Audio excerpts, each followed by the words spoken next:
Welcome to my hood, Elderhood.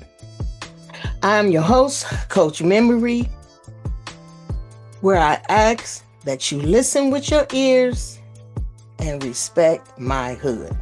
I'm a young elder that turned my knots into ties. Therefore, now I'm on a queen's clock. And like the game of chess, only queens can make certain moves.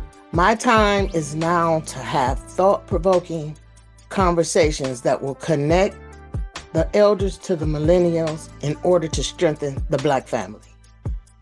My topic for today is your spirit is not born with a religion. Now, I know this is a very touchy subject, but it's just a conversation that we need to have. And I say it's a touchy subject because it's two things I was always told not to talk about, and that was religion and politics. But right now, religion and politics are running so rampant, and not in a good way, that it needs to be a conversation. It needs to be put in perspective, and people need to be comfortable and okay with the conversations. Now, when I say your spirit is not born with the religion, we're going to discuss that. I'm going to point out some things. And like I always say, this is a conversation. I'm building community. So we can always continue the conversation. We can always agree to disagree respectfully. Remember, respect my hood. Now, short story, very short.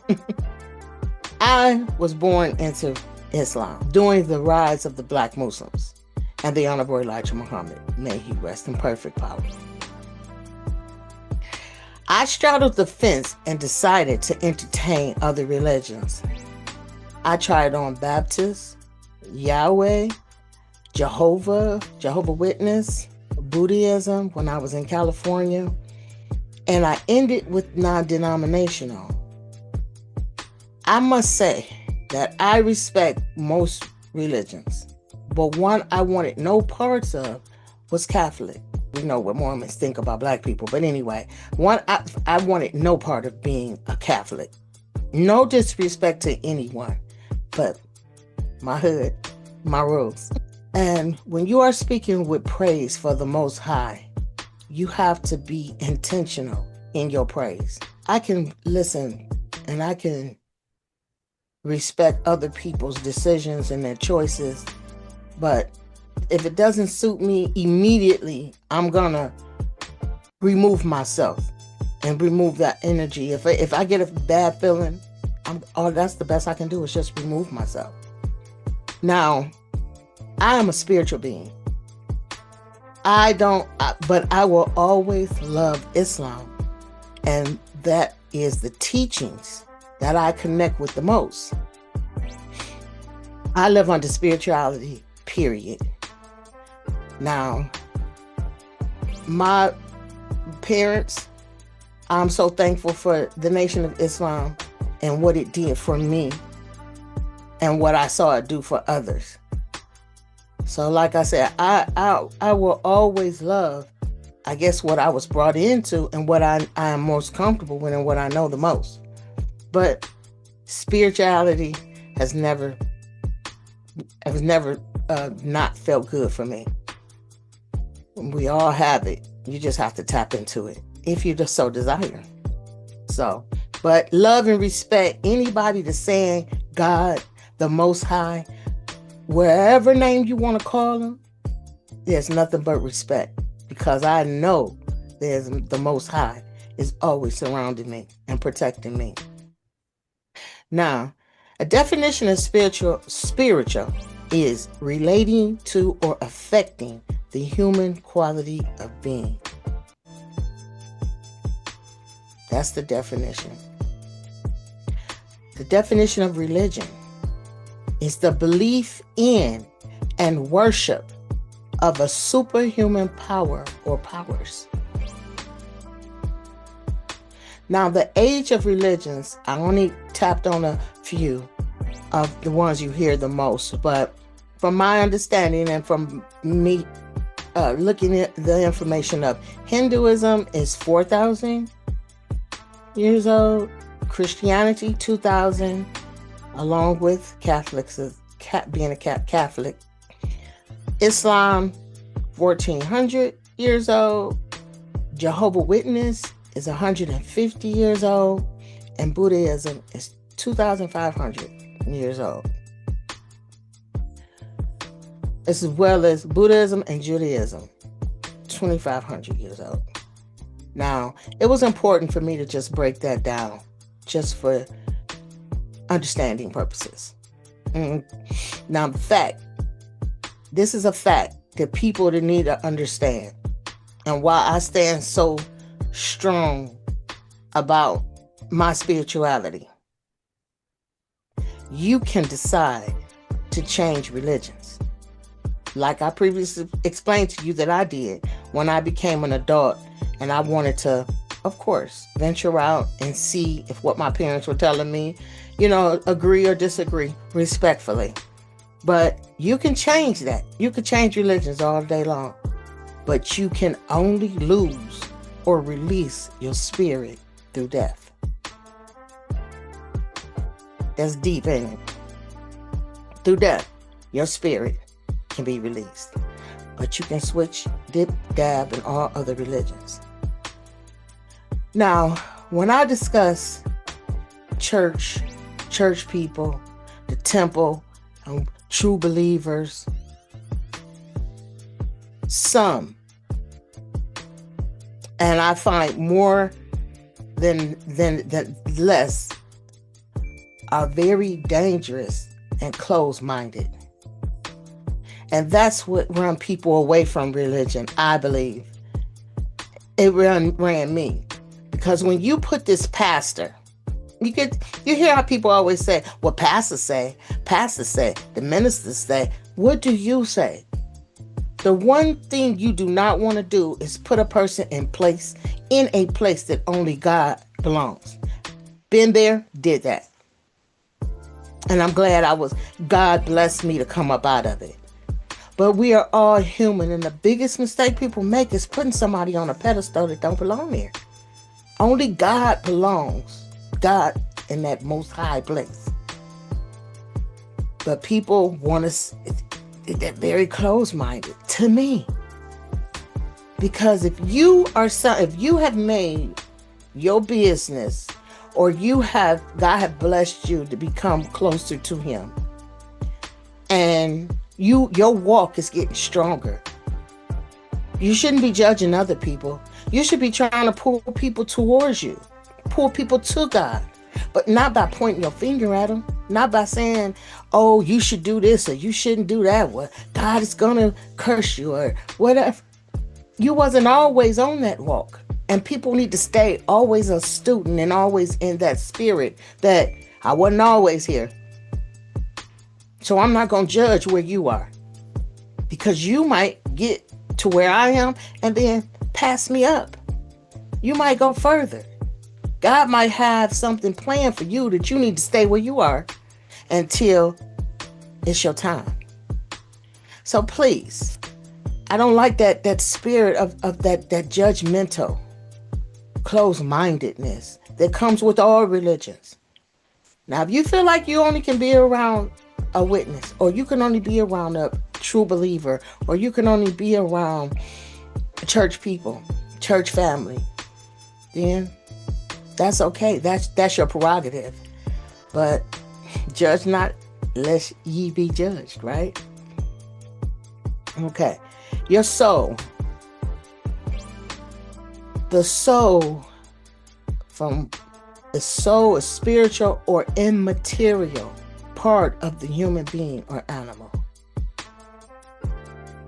The soul is spiritual or immaterial part of the human being or animal. Put that where you need to. Spirituality, infinite, just like the Most High. Yeah, I've been touched by the Spirit and I appreciate it. I love it.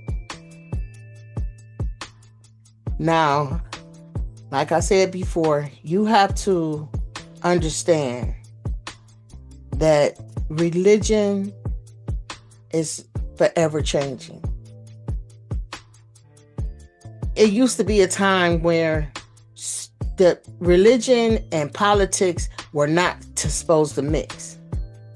But now that you see people switching off and on, you don't know what to expect. You find these reverends and these pastors and these popes and all of these beings, all of these humans doing a lot of things that used to maybe was under the rug more.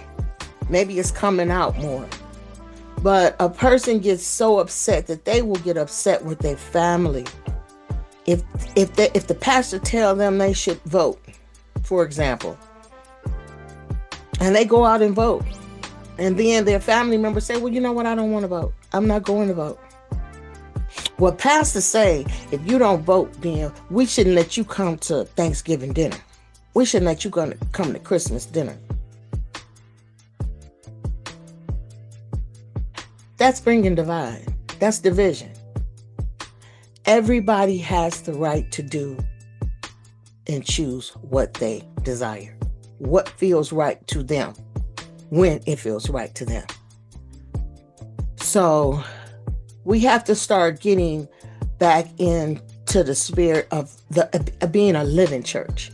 And when I say a living church, when I was watching churches, when I was observing church and temple, when I was growing up, it fed not just the people that walked in and people that believed him.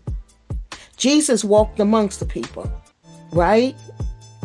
Jesus wasn't at this fancy church or this fancy place where you had to dress a certain way or people was going to look down on you. The young do not even like to go to church because they watch their grandmothers or their mothers or their grandfathers and fathers be so hypocritical. They watch the lady across the street be a church lady on Sunday and Wednesday, but every other day she creating hell and havoc, gossiping, not helping somebody. So that's what I say, church, be a living church. Be a walking guidance and a walking example of your church. Don't be a church person and then lead a club. And if you do, don't go with your club ways, wearing these short, tight dresses and skirts for the men or women, whatever your flavor is, to be distracted in the word. You suppose churches used to feed, and I'm just saying churches. When I say church, I mean temples, synagogues, halls, whatever you are. None of them are doing what I think what they were intended for, which is for the people. People supposed to be able to come and get fed, not just through a word, but through food, through guidance. And you wonder why the young people are staying away. Young people stay away from what they don't agree with, what they don't understand. And if there's somebody that's saying, well, I'm not going to explain it to you. Well, why would I come here? Why would I bring my children here if you can't be of help to me? You can't feed my children but one on a Sunday, and it's only the word. Where's the living word? Where's the word in your actions and not your distractions? Where's the word when I see you on your job and you a supervisor and you lying to people? You telling people what they should do or what they shouldn't do, or you're trying to fire somebody. You're a manager. Where's the word at? We need living words. We need words that when you see somebody in the grocery store and you only remember them because when you see them at church, and when they say, hey sis, how you doing? Or hey brother, how you doing? And you look at them like, I don't know you, because you don't. You're too busy performing in church. You don't know me because you never took the time to get to know me. So you look at me like I'm crazy. But you are an example of that church.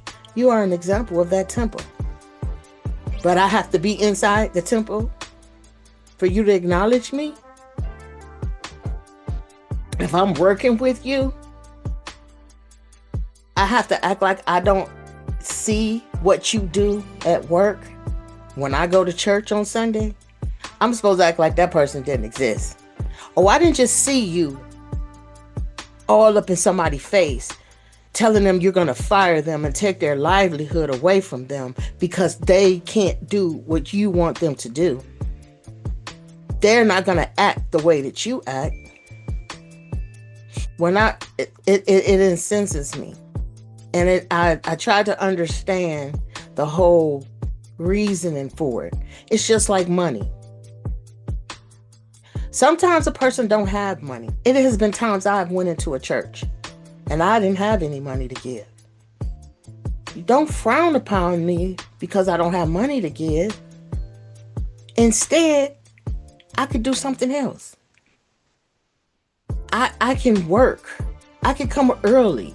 I can pass out brochures, or like I said, I can feed. I can help feed. I can walk amongst the people on the street or walking up to doors or whatever.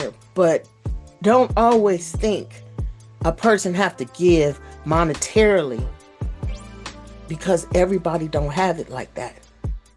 But it's a whole lot more blessings that you can receive from your flock, if you will.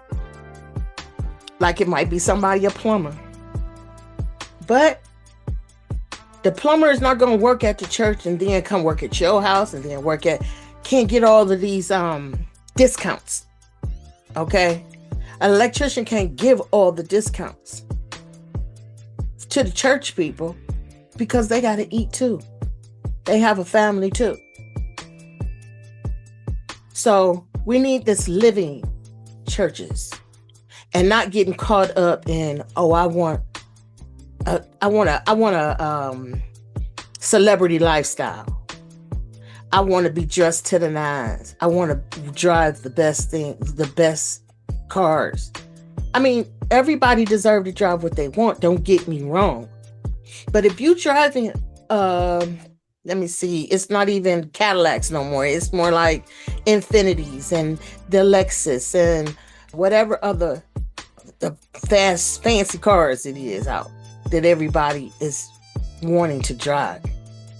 If Pastor got to have this, if Pastor needs to have the parking spot, understand that you the pastor, you should have a special parking spot. You're doing special work. But if you have to drive a certain vehicle in order to feel like you're a good example to people, that makes me wonder. You got to wear a certain suit, a certain pair of shoes. And correct me if I'm wrong. Back in the day, ministers and pastors, they had other jobs. Good jobs. Their job was not ministering or pastoring. They had a job on Monday through Friday. They came to the church to feed the people. It was a living church. It wasn't a church to give you all the means and everything that you desired. So, like I said, there's nothing wrong with liking nice things, but that should not be a prerequisite for being a pastor, a minister. Because everybody looking at that, if the young people looking at it, I'm not going to be welcoming all of these nice dangly parts and dangly things is at this church. If they walking in and they dressed to the nines and I don't have the 9807, yeah, I'm not going to feel welcome. I'll still come. But how welcome am I going to be? It's been too many times people have looked at me. I have intentionally went into a church. Not provocative, not dress inappropriate, but just dress, nothing fancy. And I got the looks. So we need more living.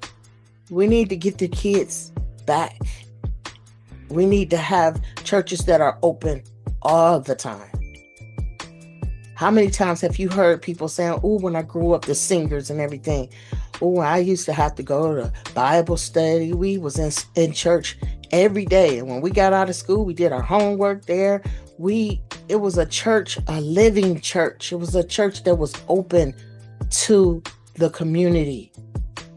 Now we don't even have communities. We have neighborhoods.